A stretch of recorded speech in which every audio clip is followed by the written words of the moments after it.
Le fils d'un millionnaire pleurait avec toutes les nounous, mais il a embrassé l'humble femme de ménage et a dit « Maman est revenue ». Hugo n'avait que 3 ans lorsqu'il s'est mis à pleurer sans jamais s'arrêter. Pas une seule des 15 nounous engagées n'avait réussi à le calmer en 3 mois consécutifs. Jusqu'à ce qu'Élise Moreau, une humble femme de ménage que personne ne remarquait, entre dans ce somptueux hôtel particulier et que le garçon fasse quelque chose que personne ne pouvait expliquer. « Je n'en peux plus, je m'en vais », criait la 15e nounou en descendant l'escalier de la demeure, en proie à un désespoir absolu. Au sol du salon principal, Hugo pleurait de manière inconsolable, son visage rouge et trempé de larmes. Julien Dubois observait son fils avec le désespoir dans les yeux. Rien ne fonctionnait. Aucune technique de spécialiste, aucune patience de professionnel, aucune tendresse ne parvenait à apaiser cet enfant consumé par une angoisse inexplicable. « Il est brisé », murmurait Béatrice, la belle-mère de Julien dans les couloirs de la maison. À cet instant précis, Élise entra par la porte de service, portant son matériel de nettoyage. Sa blouse grise, délavée, contrastait violemment avec les boiseries, les parquets et les cristaux de l'hôtel particulier. Elle baissa les yeux, une habitude acquise en 2 ans de travail ici, où elle était pratiquement invisible. Son regard croisa celui d'Hugo pendant une fraction de seconde. Le garçon cessa de pleurer instantanément, comme si on avait appuyé sur un interrupteur. Son corps entier se mit à trembler. Élise recula, effrayée, mais il était trop tard. Hugo se releva avec difficulté, ses petits pieds vacillants, et courut vers elle, les bras ouverts. « Maman! Maman est revenue !» cria le garçon d'une voix tremblante d'émotion pure. Julien resta complètement paralysé. Les employés qui assistaient à la scène retinrent leur souffle. Élise, tenant toujours son balai, sentit ses mains trembler de manière incontrôlable. Que se passait-il? Comment un enfant qu'elle n'avait jamais touché, qu'elle avait soigneusement évité pendant 2 ans, pouvait-il la reconnaître comme sa mère? Hugo serra ses jambes avec une force qui semblait impossible pour un si petit corps. Il enfouit son visage dans l'uniforme modeste. Pour la première fois depuis des mois, ses pleurs cessèrent complètement.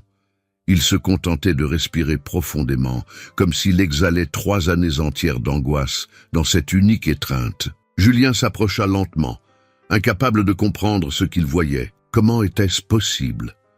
Pourquoi un enfant qui n'avait jamais touché une femme reconnaissait-il sa voix et son odeur, comme si elles appartenaient à sa propre mère? Élise Moreau avait 28 ans quand Julien Dubois l'engagea comme femme de ménage dans sa demeure de Lyon. Elle ne cherchait pas à se faire remarquer. Jamais. Ses mouvements dans la maison étaient toujours discrets, ses paroles rares, son sourire réservé au moment où personne ne l'observait. Après 2 ans de service, peu de gens connaissaient même son nom de famille. Pour la plupart, elle était juste la femme de ménage. Un objet qui nettoyait, rangeait et disparaissait quand on n'en avait plus besoin. Mais Élise était bien plus que ce que les yeux fortunés de la famille Dubois pouvaient voir. Elle était la fille de Madame Sylvie, une femme qui avait élevé seule 3 enfants après la disparition de leur père. Elle subvenait aux besoins de sa mère infirme, qui vivait dans un petit appartement d'un quartier périphérique. Élise cumulait 3 emplois. Femme de ménage chez Julien le jour, serveuse dans un bistrot le soir et aide-soignante pour personnes âgées le week-end. Son corps fatigué témoignait de chaque sacrifice. Ce que personne ne savait, cependant, c'était l'histoire de Clara, sa fille, la petite fille qui aurait eu 7 ans cette année-là. 3 ans et demi plus tôt, Élise avait connu la douleur la plus profonde qu'une mère puisse ressentir. Clara était morte dans un accident de la route, sur la même autoroute où d'autres vies s'étaient perdues ce jour-là. Une cruelle coïncidence du destin. Élise travaillait quand elle avait reçu l'appel de l'hôpital. Elle était arrivée trop tard. Elle avait serré dans ses bras un enfant qui ne pouvait plus lui répondre. Depuis lors, Élise évitait les enfants. Non pas parce qu'elle ne les aimait pas, mais parce que chaque visage d'enfant était un miroir de son traumatisme. Chaque rire d'enfant était un rappel du silence qui avait remplacé la voix de Clara. La douleur était si intense qu'Élise avait développé une sorte de bulle protectrice autour d'elle. Elle passait devant les chambres d'enfants sans regarder. Elle fuyait quand elle entendait un enfant pleurer. Elle avait construit des murs pour ne pas s'effondrer complètement. En 2 ans, dans la maison de Julien, Élise avait vu Hugo grandir de loin. Elle avait nettoyé sa chambre, rangé ses jouets, mais n'avait jamais vraiment interagi avec le garçon. Elle ne le pouvait pas. Sa présence aurait rouvert des blessures qui mettaient des années à cicatriser. Élise vivait une vie de sacrifice silencieux et de travail acharné. C'était une femme forte, résiliente, qui se levait chaque jour avec courage malgré la douleur qu'elle portait en elle. Ses yeux marron foncé gardèrent des histoires de lutte et d'espoir. Ses mains, usées par le travail honnête. Son cœur, malgré tout, restait capable d'aimer profondément. Elle n'avait jamais cherché cela. Elle n'avait jamais imaginé que sa vie basculerait en ce jour de mars où Hugo la verrait pour la première fois et prononcerait un mot qui allait tout changer. À cet instant, quand le garçon courut vers elle, quelque chose en Élise, qui dormait depuis 3 ans et demi, se réveilla complètement. Abonnez-vous dès maintenant et activez la cloche pour recevoir toutes les histoires exclusives qui transforment des vies entières. Vous ne croirez jamais ce qui s'est réellement passé ensuite. Une révélation absolument choquante vous attend. Seulement pour ceux qui croient sincèrement que l'amour n'a pas de classe sociale. Rejoignez notre communauté spéciale dès maintenant. Julien Dubois était dévasté, bien que personne dans son entourage ne puisse le voir clairement, car il maintenait l'image de l'homme d'affaires prospère, du millionnaire qui avait tout sous contrôle. La vérité était bien différente. Depuis la mort de Léa, 3 ans auparavant, il s'était construit une vie basée sur des mensonges qu'il se racontait à lui-même. Il travaillait 12, 14, parfois 16 heures par jour. Ses entreprises avaient connu une croissance exponentielle. Ses investissements s'étaient multipliés. Mais son fils pleurait. Hugo était la seule chose réelle dans sa vie. La seule chose qui comptait vraiment. Le garçon était né alors que Léa n'était qu'à 6 mois de grossesse, quelques mois avant l'accident fatal. Julien n'avait passé que quelques semaines avec sa femme enceinte, avant de la perdre dans les débris d'une voiture sur l'autoroute A7. Hugo ne connaîtrait jamais sa mère biologique. Il n'entendrait jamais sa voix. Il ne recevrait jamais son étreinte. Et Julien portait le poids de savoir que son fils grandirait avec cette absence qu'aucune somme d'argent ne pourrait combler. Le désir de Julien était simple, mais profond. Il voulait que Hugo soit heureux. Il voulait que son fils sourie vraiment. Il voulait que ses pleurs constants, qui avaient commencé 3 mois plus tôt, cessent. Il voulait apporter la paix au petit cœur qui avait déjà été si abîmé par un destin cruel. Mais il y avait un problème. Julien ne savait pas comment s'y prendre. Son argent ne pouvait pas acheter le bonheur d'Hugo. Les meilleures nounous de Lyon, celles avec des diplômes internationaux et des références impeccables, échouaient lamentablement. Les enfants vivent dans un monde différent du nôtre, un monde où les choses que les adultes valorisent ne signifient absolument rien. Hugo se moquait que sa nounou ait étudié dans des universités renommées. Il voulait être en sécurité. Il voulait être aimé. Et aucune nounou que Julien avait engagée n'y parvenait. Julien avait bâti sa vie entière autour du travail comme moyen d'échapper à la douleur. Il était plus facile de conclure une grosse affaire que d'être à la maison, à voir son fils souffrir. Il était plus facile d'avoir des réunions avec des cadres que d'essayer de calmer un garçon qui pleurait sans raison apparente. Mais au fond de lui, secrètement, Julien connaissait la vérité. Il fuyait. Et Hugo était laissé pour compte. Le plus grand désir de Julien, par conséquent, n'était pas seulement de trouver quelqu'un pour s'occuper d'Hugo. C'était de trouver la rédemption. C'était de trouver un moyen d'honorer la mémoire de Léa en étant un père présent, même si ce n'était que de manière indirecte. C'était de trouver la paix dans l'idée que son fils aurait quelqu'un qui l'aimerait vraiment, même si ce quelqu'un n'était pas lui-même. Alors Élise est entrée dans le salon ce jour de mars. Julien l'observa tenir Hugo. Observa comment le garçon qui avait crié pendant des heures se calmait simplement dans les bras d'une femme inconnue. Et à ce moment-là, quelque chose dans le cœur de Julien s'ouvrit. C'était la réponse qu'il avait cherchée. Pas une nounou célèbre, pas une professionnelle certifiée, mais une femme qui, d'une manière ou d'une autre, touchait quelque chose de profond dans le cœur de son fils. Julien savait qu'il était sur le point de faire quelque chose qui contredisait tout ce en quoi sa famille croyait. Il savait qu'il serait confronté, il savait qu'il serait jugé. Mais à cet instant, tenant le visage d'Hugo, voyant ce sourire revenir sur ses petites lèvres, Julien prit une décision qui allait tout changer. Il allait offrir à Élise le poste de nounou officiel de son fils.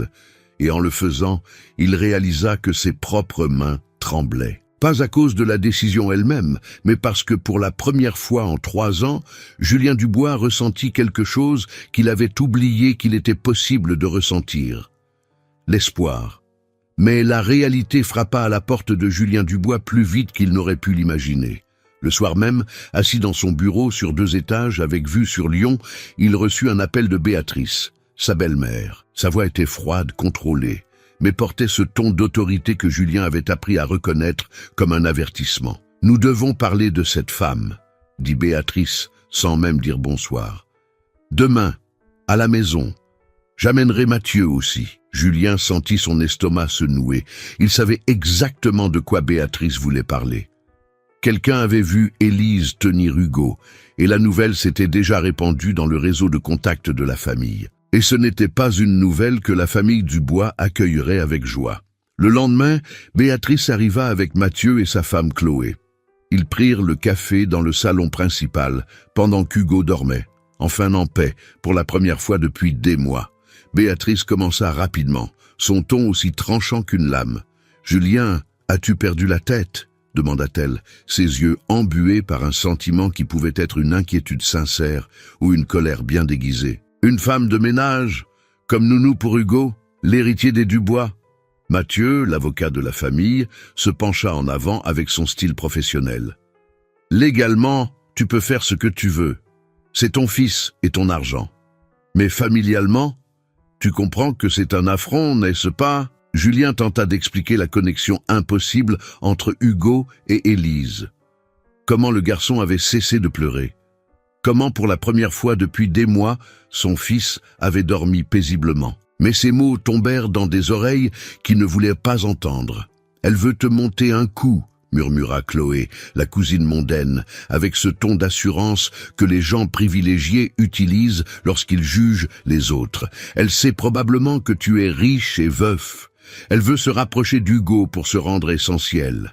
Ensuite, elle demandera une pension alimentaire ou quelque chose comme ça. » Les arguments continuèrent. Heure après heure, la famille remettait en question l'éducation d'Élise. Sa moralité, ses intentions, il suggérait d'enquêter sur son passé, mentionnait des poursuites judiciaires juste pour effrayer Julien avec des possibilités. Béatrice offrait des alternatives. Engager quelqu'un de plus qualifié, peut-être quelqu'un de l'étranger, quelqu'un avec des certifications internationales. N'importe qui, sauf Élise. Julien hésitait, et dans son hésitation, la peur commençait à grandir. Et si la famille avait raison? Et si c'était vraiment une erreur? Et s'il y avait quelque chose qu'il ne savait pas sur Élise? Pendant ce temps, Élise vivait sa propre agonie interne. Elle avait entendu des chuchotements dans la cuisine de la maison. Martine, la cuisinière, avait mentionné quelque chose à propos de cette femme qui a embrassé le petit Hugo, et comment la famille était furieuse. Élise sentit son monde s'effondrer à nouveau. Travailler comme femme de ménage était difficile. Travailler comme femme de ménage en portant un secret était impossible. Travailler comme femme de ménage, portant un secret et étant maintenant accusée de séduire son patron millionnaire, était destructeur. Élise avait évité Hugo pendant 2 ans spécifiquement pour éviter exactement cela. Elle avait gardé ses distances parce qu'elle savait que les gens jugent. Elle savait qu'une femme pauvre ne pourrait jamais être sincère aux yeux d'une famille riche. Elle savait que son travail acharné serait interprété comme de la cupidité. Son humilité serait vue comme un calcul. Et maintenant, Hugo l'avait publiquement identifiée comme sa mère. Et cela signifiait que tout son travail acharné, toute sa discrétion, toute sa tentative d'exister sans faire de vagues s'était effondrée en un seul après-midi. Élise envisagea de simplement partir, quitter l'emploi, disparaître, retourner à ses autres travaux et oublier que les Dubois existaient. C'était plus sûr, c'était moins douloureux. C'était le chemin que les femmes comme elle choisissaient toujours lorsque la réalité devenait trop lourde. Mais ensuite, elle se souvenait du visage d'Hugo, de comment il avait dormi en paix, de comment, pour la première fois de sa vie, elle avait senti que peut-être, juste peut-être, elle pourrait aider à guérir quelque chose qui avait été brisé. Et ce petit espoir, fragile comme du verre, était la seule raison qu'elle avait encore de ne pas abandonner complètement. La réunion de famille fut fixée au jeudi après-midi. Julien avait demandé à Élise de continuer à travailler normalement, comme si de rien n'était. Mais Élise savait, elle savait toujours. Il y avait une sorte de silence qui planait sur la maison quand quelque chose d'important était sur le point de se produire. C'était comme si l'air devenait plus lourd, plus dense, chargé d'attente et de jugement. Quand Béatrice, Mathieu et Chloé arrivèrent ensemble, Élise était sur le parquet du salon principal, en train de le nettoyer. Elle avait délibérément choisi de travailler là, à cette heure précise, parce qu'elle voulait garder ses distances avec Hugo. Elle voulait être invisible. Elle voulait éviter de donner à la famille plus de munitions contre elle. Mais la vie nous permet rarement d'être aussi stratégiques dans nos malheurs. Béatrice entra la première, ses chaussures de marque résonnant nettement contre le sol. Ses yeux balayèrent la pièce et s'arrêtèrent sur Élise, qui était toujours à genoux, chiffon à la main, dans une position qui ne pouvait être plus vulnérable. La belle-mère de Julien s'arrêta, observa et sourit. Ce genre de sourire qui n'est pas de la joie, mais la satisfaction d'avoir trouvé exactement ce qu'elle cherchait. « Regardez-moi ça », dit Béatrice à Mathieu, désignant discrètement Élise. « Elle travaille comme femme de ménage, comme nounou aussi maintenant, apparemment. » Élise sentit le sang quitter son visage. Elle continua à nettoyer, espérant devenir invisible, qu'elle disparaîtrait tout simplement. Mathieu s'approcha, son costume d'avocat impeccable contrastant violemment avec la blouse grise délavée d'Élise. Il l'observa comme s'il inspectait un objet dans un marché aux puces. Son regard était froid, évaluateur, comme s'il pouvait calculer exactement combien elle valait et était déjà arrivé à la conclusion que c'était très peu. « Toi-même, Julien ? Vraiment ?» demanda Mathieu, s'adressant au patron, mais gardant les yeux sur Élise. « Tu vas confier l'éducation d'Hugo à quelqu'un qui nettoie tes sols ?» Chloé rit. C'était un rire aigu, de mondaine, le genre de rire qui résonne dans les galeries d'art et les cours des hôtels particuliers. « Papa, tu devrais voir la situation. C'est comme dans ces films où la domestique s'entiche du patron riche. Très cliché, tu ne trouves pas ?» Élise continuait de nettoyer. Ses mains tremblaient légèrement. Le chiffon qu'elle utilisait pour nettoyer le parquet avait perdu toute sa blancheur originelle.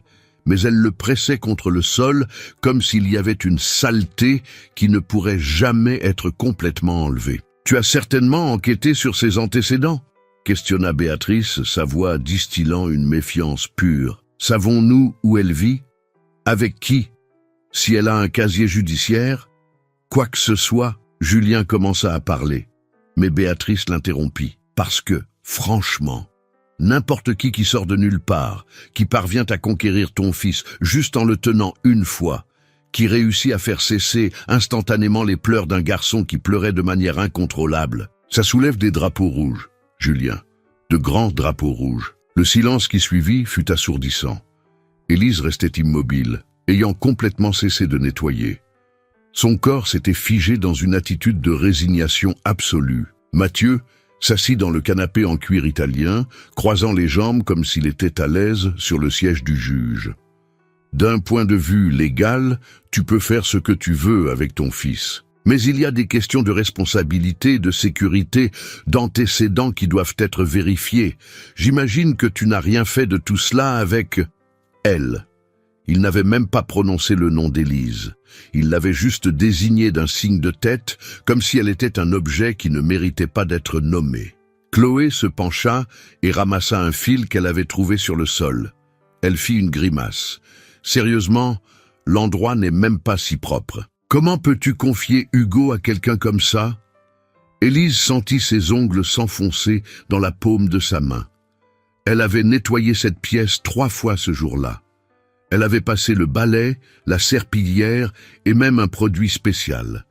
Et pourtant, voilà Chloé trouvant une saleté qui n'existait pas, faisant passer le travail d'Élise pour inutile, inadéquat, inférieur. Une chose qui m'intrigue, continua Mathieu, son ton acquérant une qualité plus prédatrice, c'est comment une simple femme de ménage a gagné autant d'influence en si peu de temps. 1 semaine, 2, et maintenant elle veut être nounou. Quelle est la prochaine étape, Julien? Le mariage. Le commentaire était fait comme une blague, mais portait une suggestion sinistre. L'implication qu'Élise était opportuniste, calculatrice, prédatrice. Béatrice s'approcha d'Élise, qui continuait à genoux sur le sol. La belle-mère de Julien la regarda de haut en bas, au propre comme au figuré. « Ma chère », dit Béatrice avec une fausse douceur qui était pire que n'importe quelle agression verbale. « Vous comprenez que vous appartenez à un monde très différent du nôtre, n'est-ce pas? Qu'il existe des personnes mieux qualifiées, mieux préparées, mieux adaptées pour s'occuper d'un enfant comme Hugo ?» Élise ne répondit pas. Elle ne pouvait pas répondre. Si elle ouvrait la bouche, elle savait qu'elle s'effondrerait. « Je pense qu'il vaudrait mieux pour tout le monde que vous retourniez à vos tâches de femme de ménage. » Continua Béatrice, son ton acquérant la qualité d'un magistrat prononçant une sentence. « Laissez les questions de parentalité à ceux qui ont l'éducation, le raffinement et la généalogie appropriée. » Et puis, à ce moment-là, Julien Dubois dut faire un choix. Défendre Élise ou défendre la paix familiale. Élise attendait. Son cœur avait appris à ne rien attendre des hommes riches. Dites-nous dans les commentaires maintenant, avez-vous déjà été jugé injustement comme Élise l'a été? Si cette histoire a profondément touché votre cœur maintenant, laissez votre like comme une manière sincère d'honorer toutes les personnes sous-estimées et invisibles. Votre réaction signifie que la vérité compte, que la dignité compte, que l'amour véritable compte toujours. Élise ressentit chaque mot comme un coup de poing dans l'estomac. Chaque regard de mépris était un rappel de toutes les fois où elle avait été sous-estimée, ignorée, traitée comme inférieure. Sa mère disait toujours que les gens pauvres ont besoin d'avoir la peau plus épaisse, qu'ils doivent apprendre à ne pas se laisser blesser par les mots. Mais Élise avait découvert au fil des ans que la peau épaisse n'est qu'un mythe que les riches racontent pour se sentir bien en blessant les pauvres. Elle restait agenouillée, le chiffon toujours à la main. Son corps entier tremblait légèrement, un tremblement qu'elle essayait désespérément de cacher. Parce que s'il y avait une chose qu'Élise avait apprise en 3 ans et demi depuis la mort de Clara, c'est que pleurer devant des gens qui ne vous aiment pas, c'est simplement leur donner plus de munitions. À l'intérieur de sa poitrine, son cœur s'accélérait. Des souvenirs non sollicités commençaient à flotter à la surface de son esprit comme des corps dans un océan. Elle se souvenait de quand elle était enceinte de Clara, comment les gens la jugeaient d'être mère célibataire, comment ses collègues de travail faisaient des blagues sur son manque de moralité. Comment la mère de son ex-petite amie avait suggéré que Clara ne serait pas la bienvenue dans certaines familles parce qu'elle était née du mauvais côté. Et maintenant, Élise était à nouveau là, jugée, réduite, transformée en méchante d'une histoire qui n'avait même pas commencé. Vous comprenez que c'est impossible, n'est-ce pas? Continuait Béatrice, observant toujours Élise comme un insecte sous un microscope. Une femme comme vous ne peut tout simplement pas s'occuper convenablement d'un enfant de notre famille. C'est impossible. Le mot « notre » la coupa profondément, parce qu'il disait tout. Hugo n'était pas seulement le fils de Julien. Il était la propriété de la famille Dubois. Et les femmes comme Élise, les femmes du mauvais côté de la ville, du mauvais côté de la vie, n'avaient pas la permission de toucher à leurs biens. Élise sentit la brûlure familière dans ses yeux. Les larmes qu'elle avait entraînées pendant 3 ans à contenir commençaient à frapper contre la porte de ses défenses. Elle serra les dents, respira profondément par le nez. Pas ici, pas devant eux, jamais devant eux. Je pense qu'il serait bon que nous puissions lui parler directement, dit Mathieu, son ton prenant une qualité d'interrogatoire. Élise, n'est-ce pas? Quelle est votre qualification formelle? Une formation en éducation de la petite enfance? Un certificat? Élise leva lentement les yeux. Son regard rencontra celui de Mathieu. Pendant un bref instant, elle envisagea de dire la vérité, de parler des 3 emplois, de comment elle s'était occupée de dizaines d'enfants en travaillant dans d'autres emplois, de comment elle avait élevé une fille seule, avec presque rien. Mais ensuite, elle vit le mépris dans les yeux de Mathieu, et elle sut que rien de ce qu'elle dirait n'importerait, parce que le jugement avait déjà été rendu, la sentence avait déjà été prononcée. « Je n'ai pas de certificat formel », répondit Élise, sa voix étonnamment ferme. « Mais je m'occupe bien des gens, des enfants, cela devrait suffire. » Chloé rit à nouveau, ce rire qui semblait venir d'un lieu profond de supériorité. « Tu t'occupes bien, ma chère? Tu es femme de ménage, tu nettoies le sol. Ce n'est pas exactement une qualification pour s'occuper d'un héritier. » Et c'est à ce moment-là que quelque chose en Élise se brisa un peu. Pas de manière dramatique, pas d'une manière que quiconque là-bas puisse vraiment remarquer. Mais intérieurement, quelque chose de fondamental s'était fissuré. Elle pensa à Clara, à comment elle avait renoncé à ses propres rêves pour s'occuper de sa fille, à comment elle avait travaillé pendant sa grossesse, pendant l'allaitement, pendant que sa fille avait de la fièvre, pendant que son corps entier la suppliait de se reposer. Et personne ne l'avait félicitée, personne ne l'avait reconnue, personne n'avait dit que c'était suffisant.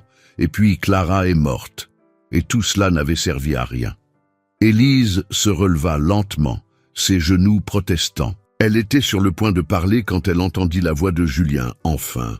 « Cela suffit, » dit Julien, sa voix étonnamment ferme. « Béatrice, Mathieu, Chloé. » Mais il était trop tard, parce qu'à cet instant précis, venant de l'étage supérieur, retentit un cri.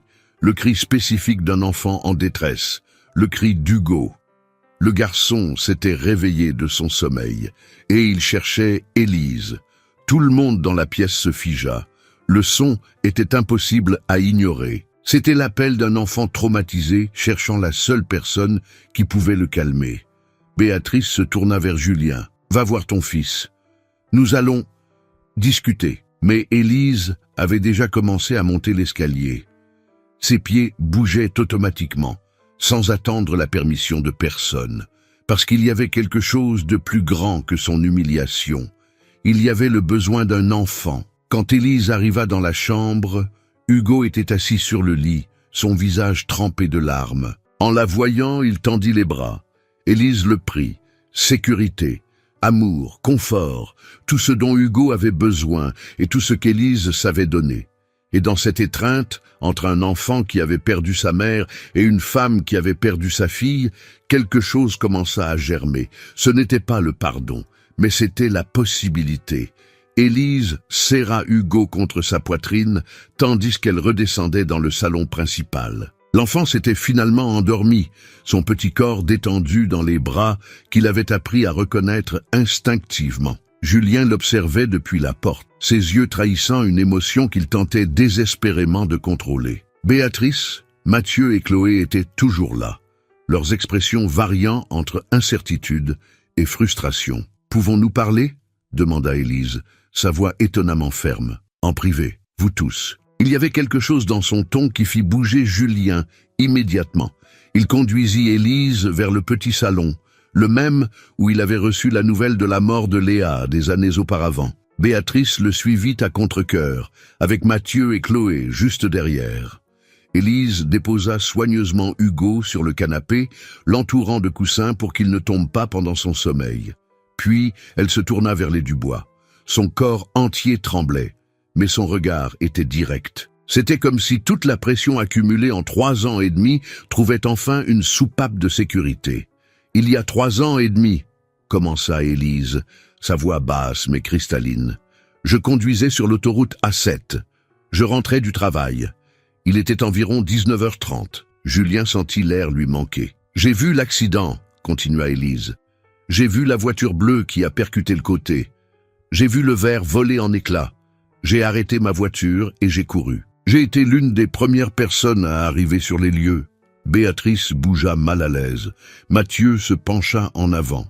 Mais personne ne dit rien, parce qu'il y avait quelque chose dans la voix d'Élise qui n'autorisait aucune interruption. Il y avait une femme qui sortait des débris, poursuivit Élise, ses yeux toujours fixés sur Julien. Une femme enceinte. Elle saignait, beaucoup. J'ai essayé de l'aider. J'ai mis ma veste sous sa tête. Julien était pâle. Complètement pâle. Parce qu'il connaissait cette histoire. Il avait vécu cette histoire de l'autre côté, mais il n'avait jamais connu le visage de la personne qui avait été là. Elle s'appelait Léa, demanda Élise, et la façon dont elle prononça le nom suggérait qu'elle le connaissait depuis longtemps. Julien hocha simplement la tête, incapable de parler. Elle m'a demandé de lui tenir la main, continua Élise. Elle a dit qu'elle avait peur, qu'elle avait un bébé, que le bébé allait naître dans quelques mois. Elle m'a demandé de ne pas la laisser seule. Des larmes commencèrent à couler sur le visage d'Élise. Mais elle ne s'arrêta pas, parce qu'il y avait un besoin compulsif de raconter cette histoire, comme si la garder si longtemps l'avait empoisonnée de l'intérieur. Je lui ai tenu la main pendant je ne sais pas combien de temps, peut-être 5 minutes, peut-être une demi-heure. Le temps fonctionne différemment quand vous regardez quelqu'un mourir. Et elle a parlé de son fils, de vous, de comment elle voulait que vous sachiez qu'elle vous aimait, de comment elle voulait que le bébé sache qu'elle l'aimait, même s'il ne pourrait jamais la connaître personnellement. Le silence dans la pièce était absolu. Elle m'a fait faire une promesse. Ou plutôt, elle m'a demandé de faire une promesse, dit Élise, ses yeux toujours sur Julien. Elle a demandé que, s'il lui arrivait quelque chose, je m'occupe du bébé, que je m'assure qu'il sache qu'il avait une mère qui l'aimait, et que... Élise marqua une pause, sa voix se brisant, que je ne laisse pas le bébé être oublié. « Vous étiez là ?» demanda Julien, sa voix un murmure rauque. « Oui, » répondit Élise. « Quand l'ambulance est arrivée, ils m'ont écarté. C'était le chaos. Il y avait de la confusion. Les ambulanciers essayaient de la sauver. Je saignais aussi, parce que j'avais du verre sur moi que je n'avais pas remarqué. Tout n'était que confusion, douleur et cris. » Élise prit une profonde inspiration. « Mais avant ça, avant qu'il ne m'écarte, elle m'a demandé de prendre le bébé. Vous étiez là aussi, n'est-ce pas? Vous aviez emmené Léa à l'hôpital pour son suivi de routine avant de rentrer à la maison. Quand l'accident est arrivé, vous étiez à l'hôpital quand ils l'ont amené. » Julien acquiesça simplement, se souvenant de ce jour comme si c'était hier, se souvenant d'avoir couru dans les couloirs de l'hôpital, se souvenant d'être arrivé trop tard. Personne ne savait que Léa était enceinte de 7 mois et quelques jours, continua Élise, parce que le bébé était toujours vivant en elle. Les ambulanciers ont fait une césarienne d'urgence, essayant de sauver au moins l'enfant. J'étais là quand ils ont sorti le bébé, quand ils ont commencé à pleurer, quand ils ont réussi à faire battre le petit cœur à nouveau. Élise essuya les larmes de son visage. Ils m'ont donné le bébé pendant qu'ils travaillaient sur Léa. Et j'ai tenu un garçon nouveau-né qui n'avait que 6 mois de développement, qui avait la peau de sa mère, qui avait le visage de sa mère. Et Léa m'a demandé de mettre le bébé près d'elle, pour qu'elle puisse le toucher une dernière fois. Julien pleurait maintenant. Des larmes silencieuses coulaient sur son visage. « J'ai mis Hugo tout près de sa mère, » dit Élise, prononçant le nom comme si elle l'avait toujours connu. Et elle l'a embrassé, une seule fois. Et elle m'a demandé de ne pas le lâcher, de m'en occuper, de l'aimer. Et puis Léa a cessé de respirer. Le silence qui suivit fut sépulcral. « Pourquoi ne nous l'avez-vous jamais dit ?» demanda Julien, sa voix brisée. « Parce que... » répondit lentement Élise. 3 jours après l'enterrement de Léa, j'ai enterré ma fille, Clara.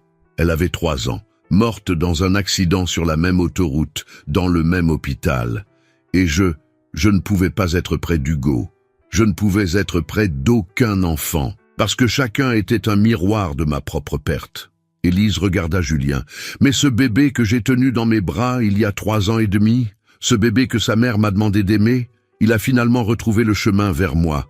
Et cette fois, Élise marqua une pause, regardant où Hugo dormait paisiblement. Cette fois, je ne le laisserai pas partir. Le silence qui suivit la révélation d'Élise était si dense qu'on aurait pu le couper au couteau. Béatrice s'était assise dans le fauteuil, son visage ayant perdu cette arrogance qui la caractérisait. Mathieu avait retiré ses lunettes, quelque chose que Julien n'avait jamais vu auparavant. Et Chloé pleurait simplement en silence. Julien s'approcha lentement d'Élise, comme s'il marchait à travers un brouillard. Ses mains tremblaient lorsqu'il étendit les bras vers elle. Il n'y avait pas de mots. Il n'y avait rien qui puisse être dit pour capturer le poids de ce moment. Il la serra simplement dans ses bras. Il serra dans ses bras la femme qui avait été là au moment le plus crucial de la vie de son fils, qui avait tenu une promesse que personne d'autre n'aurait pu tenir. « Vous étiez là », murmura Julien contre les cheveux d'Élise. « Vous étiez là avec elle, avec lui. »« J'aurais dû le dire », répondit Élise, sa voix étouffée contre son épaule. « Mais j'avais peur de la façon dont ce serait interprété. Peur qu'ils pensent que je voulais quelque chose. Peur que tout soit ruiné. » Béatrice se leva lentement. Son visage s'était complètement transformé. Les yeux qui, quelques instants auparavant, étaient remplis de dédain, débordaient maintenant de remords. Elle s'approcha d'Élise et, à la surprise de tous, s'agenouilla devant elle. « Vous étiez dans les derniers moments de ma fille, » dit Béatrice, sa voix brisée. « Vous avez été douce avec elle quand je n'étais pas là. Vous lui avez tenu la main pendant qu'elle mourait. Et Béatrice se mit à pleurer, ses larmes coulant sans retenue, et j'étais tellement occupé à vous juger que je n'ai pas pu voir. Chloé courut vers Élise et la serra dans ses bras. Ses pleurs étaient presque inconsolables, le poids de la culpabilité adolescente se transformant en remords sincères. « Pardon pour tout ce que j'ai dit. Vous êtes incroyable. Vous êtes un ange. » Mathieu resta assis, mais son visage avait acquis une pâleur qui suggérait un profond réexamen de conscience. Quand il parla enfin, sa voix était humble d'une manière que Julien n'avait jamais entendue auparavant.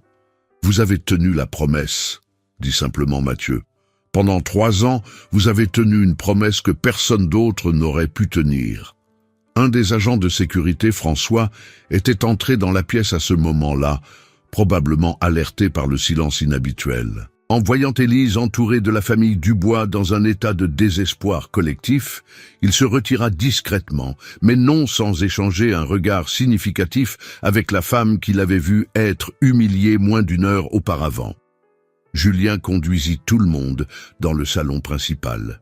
Hugo dormait toujours profondément, protégé par l'innocence de l'enfance. Personne ne voulut le réveiller. Au lieu de cela, ils s'assirent autour de lui, pendant qu'Élise racontait plus de détails. Elle parla des 3 emplois, de comment elle avait économisé chaque centime, de comment elle s'était occupée de sa mère tout en essayant de se remettre du traumatisme de la perte de Clara, de comment elle avait délibérément évité les enfants parce que chacun était un rappel de sa fille perdue, de comment elle avait accepté le travail dans la demeure des Dubois spécifiquement parce que c'était un endroit où elle n'aurait pas à interagir avec les enfants. « Mais ensuite, je l'ai vu, » dit Élise, regardant Hugo endormi. « Je le voyais jouer dans le jardin. Je le voyais être gardé par des nounous qui ne l'aimaient pas. Et il y avait quelque chose chez ce garçon qui m'appelait, comme s'il y avait une corde invisible reliant mon cœur au sien. » Julien prit la main d'Élise. « Je pense que c'était Léa, » continua Élise. « Je pense que d'une certaine manière, elle n'a jamais cessé d'être ici. Pas de la manière dont les gens religieux parlent des esprits, mais d'une manière qui est beaucoup plus réelle. Elle a laissé quelque chose d'elle-même en Hugo, une empreinte, une mémoire dans son corps qui transcende la logique. » Béatrice, qui avait écouté intensément, parla enfin. « Ma fille a toujours cru en des choses que je ne pouvais pas comprendre. Elle a toujours dit que l'amour était plus fort que la mort, que l'amour pouvait traverser n'importe quelle barrière.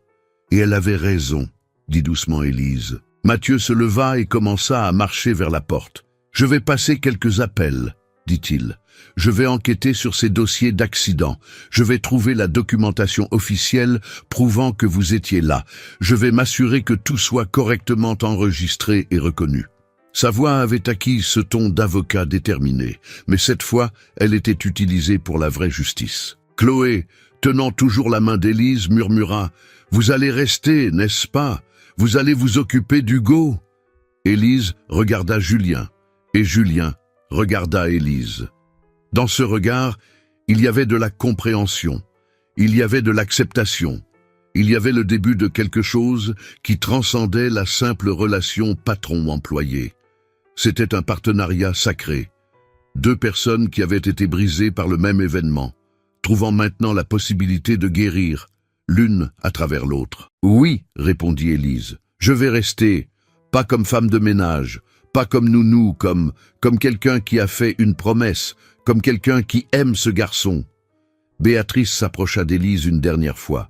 Elle posa sa main sur le cœur d'Élise. « Ma fille vous a choisi.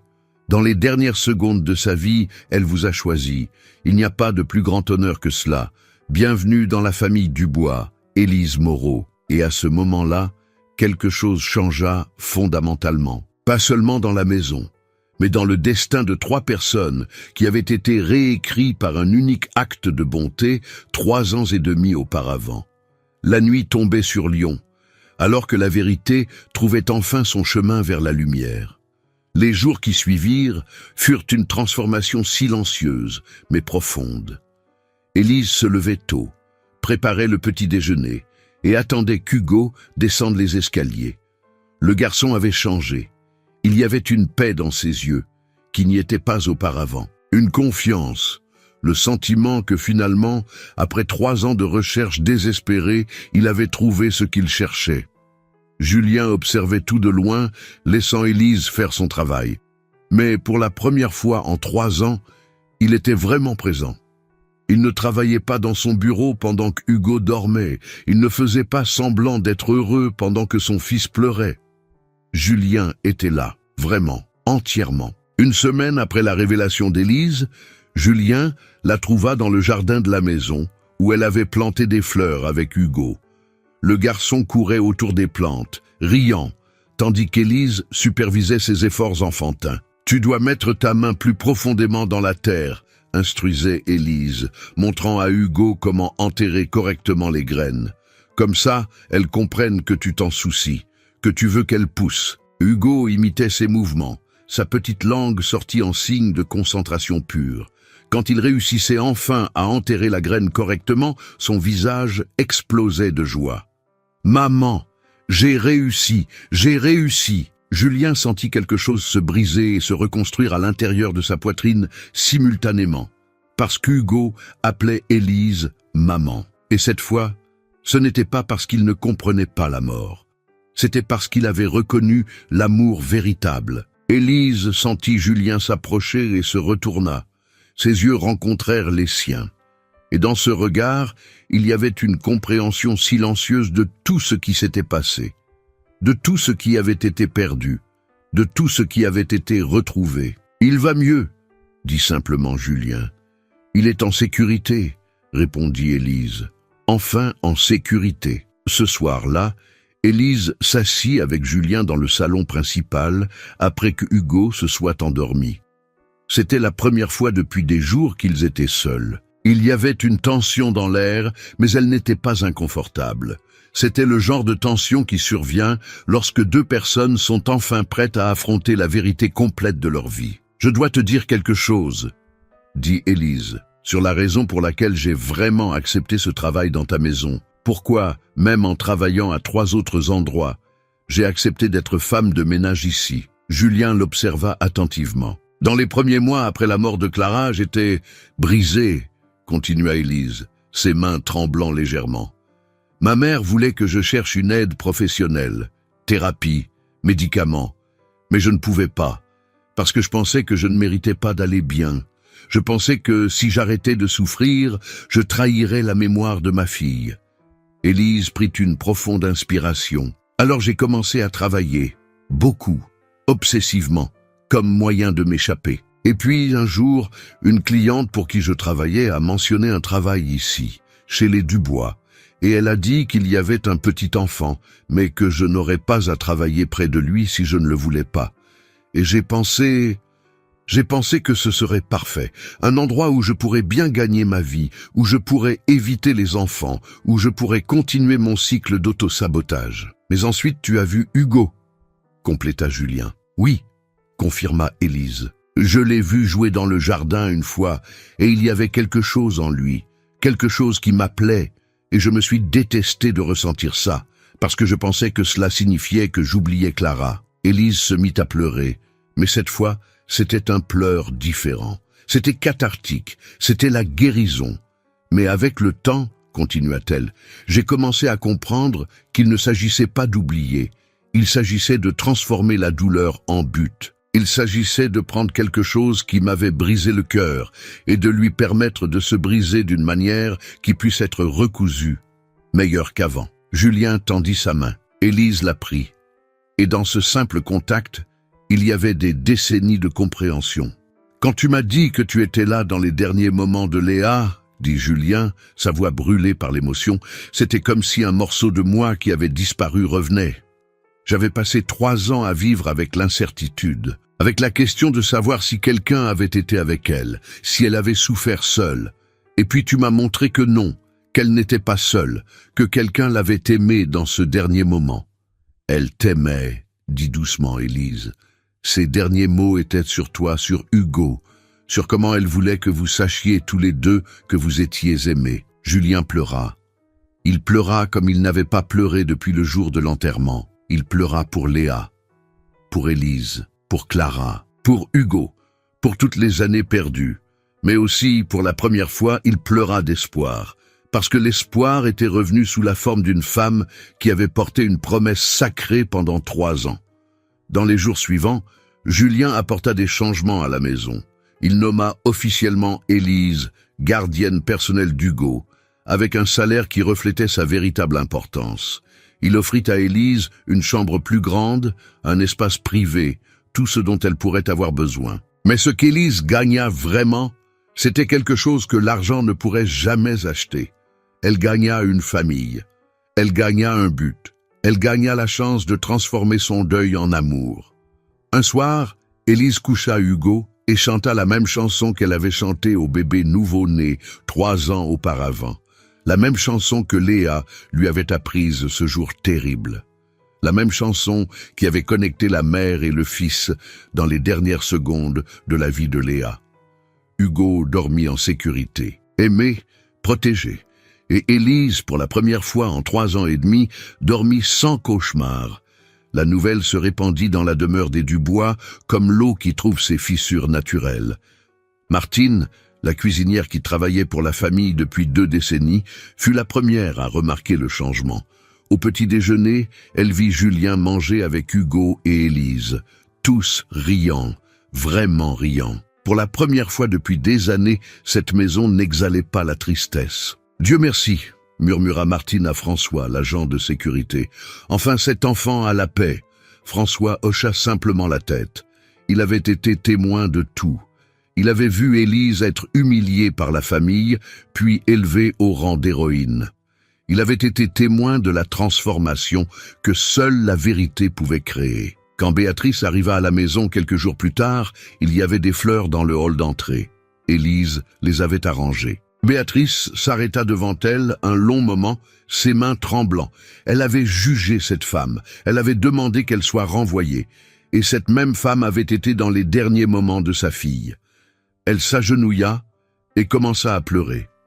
Pour la première fois depuis l'enterrement de Léa, Béatrice Dubois s'autorisa à vraiment pleurer. Et quand Élise la trouva là, il n'y eut pas de mots. Juste 2 cœurs qui se comprenaient enfin.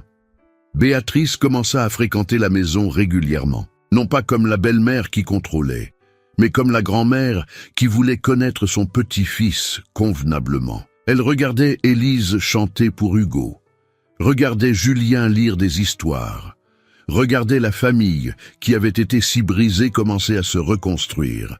Une semaine plus tard, Béatrice fit une annonce qui surprit tout le monde.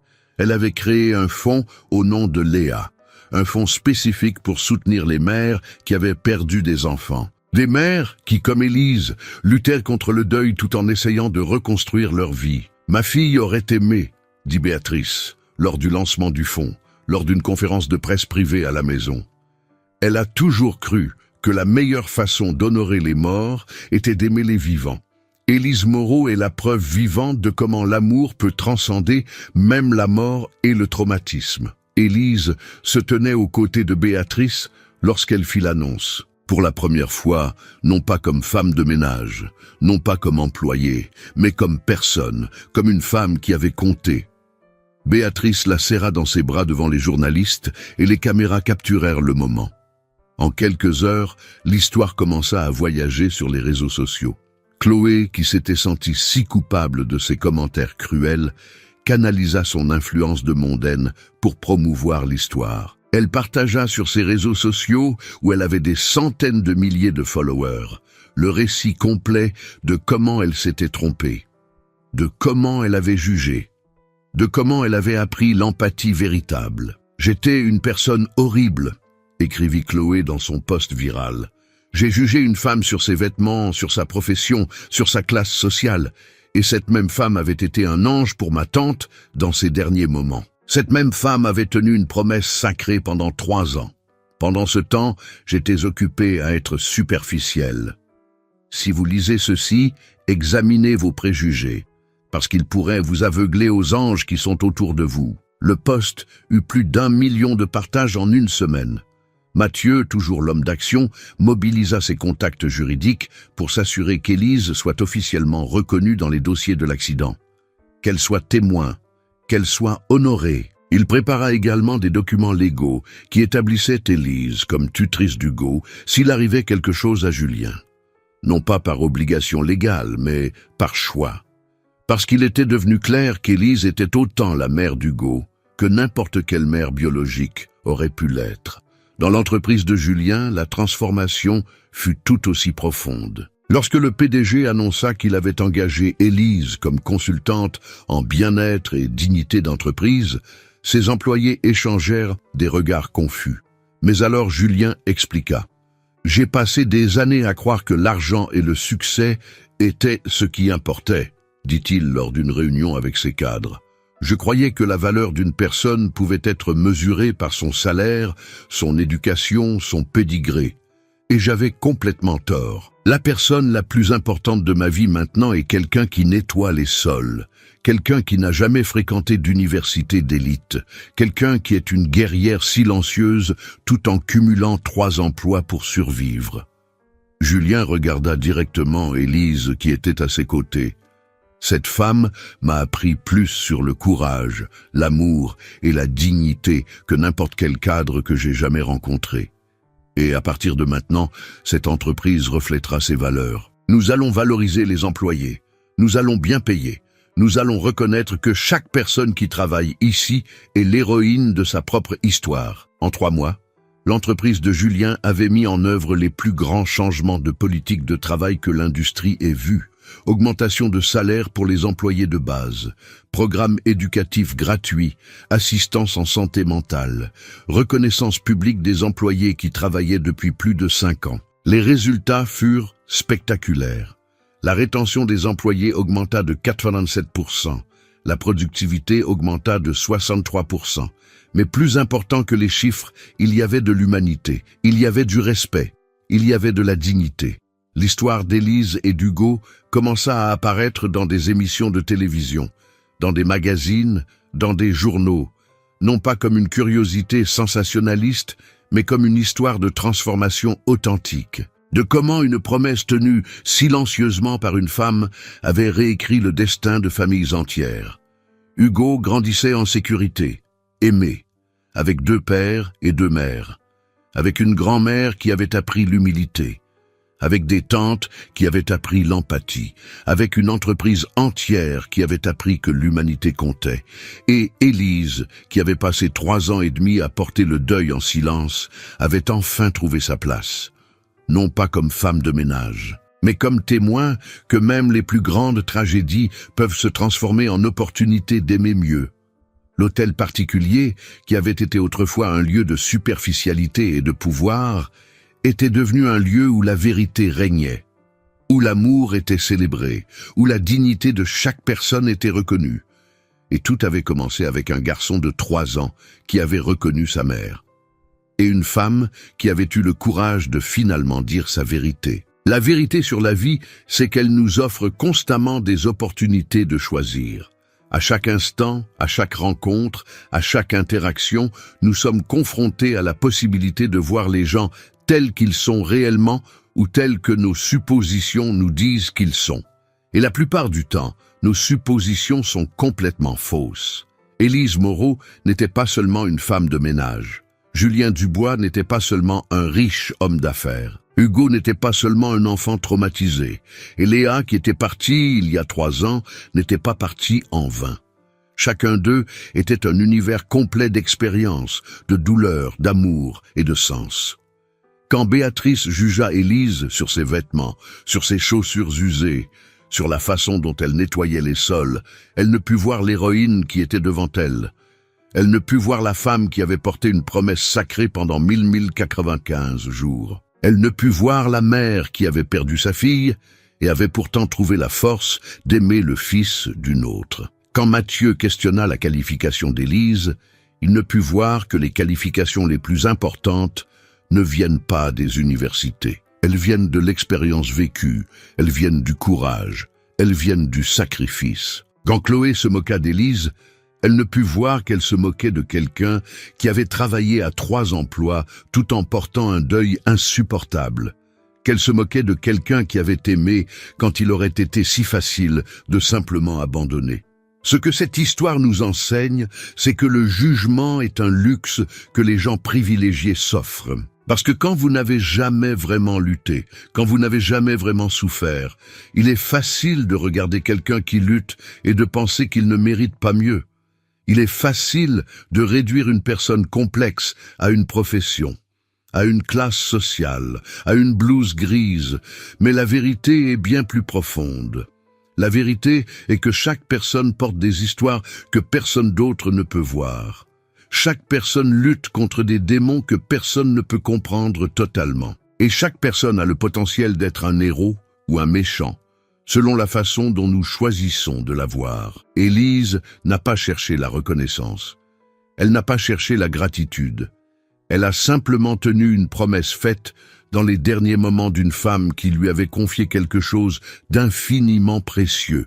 Elle a aimé quand il aurait été beaucoup plus facile de fuir.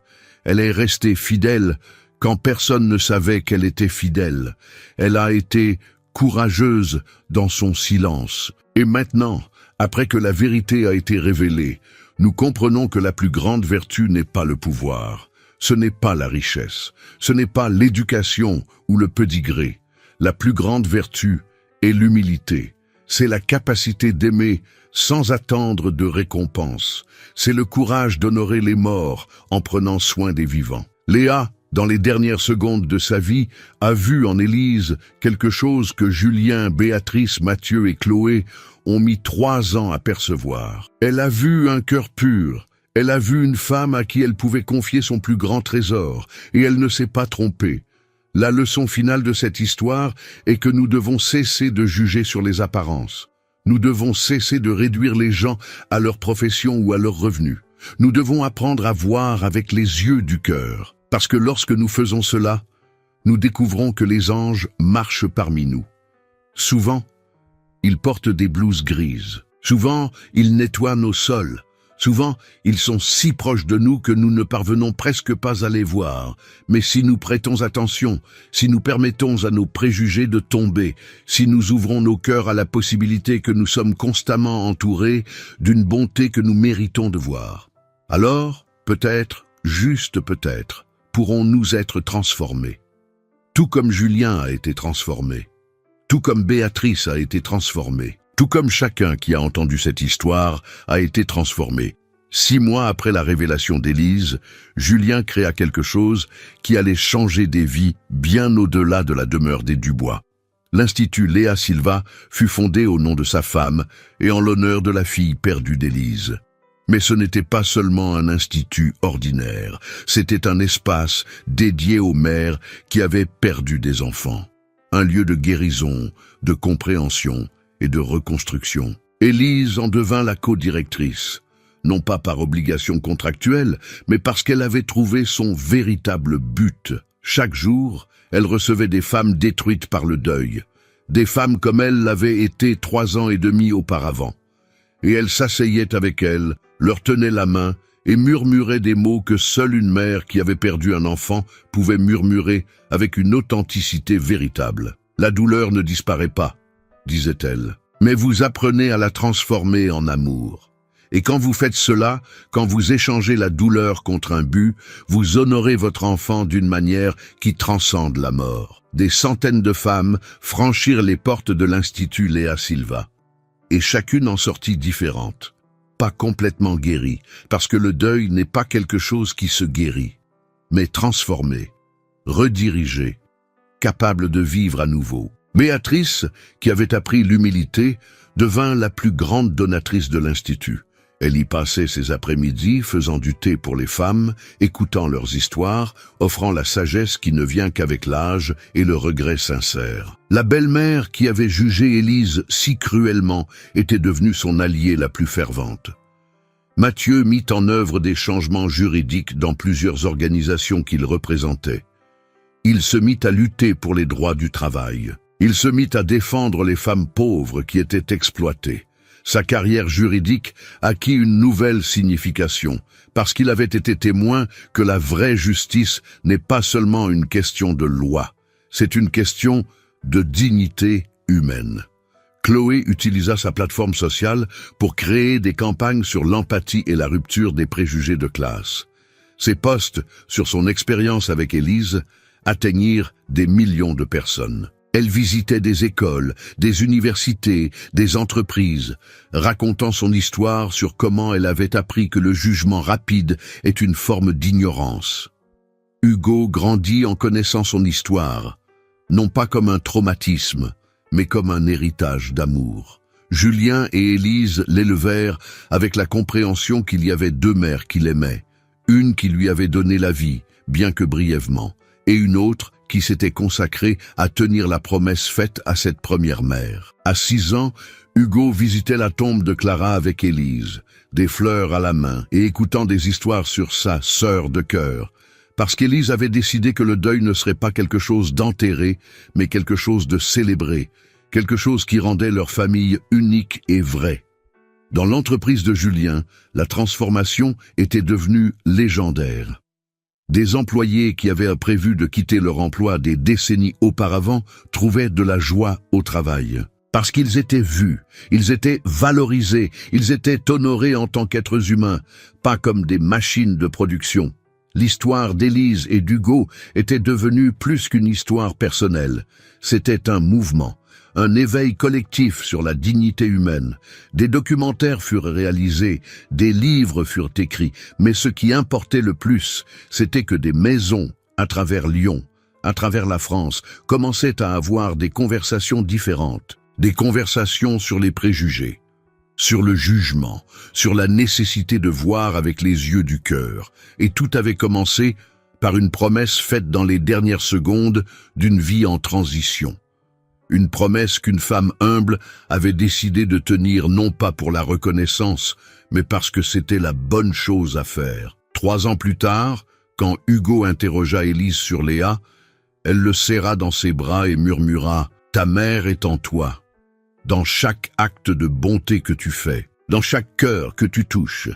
Parce que l'amour véritable ne meurt jamais, il se transforme simplement en quelque chose de meilleur. Si vous êtes arrivé jusqu'ici dans cette histoire, c'est que quelque chose en vous a été touché, quelque chose que vous ne pouvez peut-être même pas nommer complètement. C'est peut-être de la colère face aux préjugés qu'Élise a subis. C'est peut-être de l'espoir, en voyant comment la vérité a tout transformé. C'est peut-être la reconnaissance que vous aussi avez déjà jugé quelqu'un sur son apparence ou sa profession. Alors voici ma demande sincère. Dans les commentaires ci-dessous, écrivez « L'amour véritable n'a pas de classe sociale ». Ce n'est pas seulement une phrase, c'est une affirmation, c'est un engagement envers vous-même qu'à partir de maintenant, vous essaierez de voir les gens avec plus de compassion, avec moins de jugement, avec le cœur ouvert. Mais ne vous arrêtez pas là. Partagez cette histoire avec quelqu'un que vous connaissez. C'est peut-être cette personne qui a toujours été sous-estimée au travail. C'est peut-être cet ami qui exerce une profession considérée comme inférieure par la société. C'est peut-être un membre de votre famille que vous avez jugé sans vraiment le connaître, parce que nous avons tous besoin qu'on nous rappelle que la dignité n'a pas de prix et que les anges marchent parmi nous, souvent invisibles. Si vous avez déjà vécu quelque chose de similaire à cette histoire, si vous avez déjà été témoin d'une connexion inexplicable entre deux personnes, si vous avez déjà été jugé injustement à cause de votre classe sociale ou de votre profession, taguez cette personne qui était là avec vous. Racontez votre histoire dans les commentaires, parce que les histoires vraies ont le pouvoir de transformer les cœurs. Abonnez-vous à notre chaîne pour plus d'histoires qui restaurent la foi en l'humanité. Activez la cloche pour ne manquer aucune vidéo, parce que nous avons désespérément besoin d'histoires qui nous rappellent qui nous sommes vraiment. Et enfin, souvenez-vous de ceci. La prochaine fois que vous rencontrerez quelqu'un que vous êtes sur le point de juger, arrêtez-vous un instant, respirez et demandez-vous, quelle promesse cette personne porte-t-elle que je ne peux pas voir? Quelle douleur transforme-t-elle en but?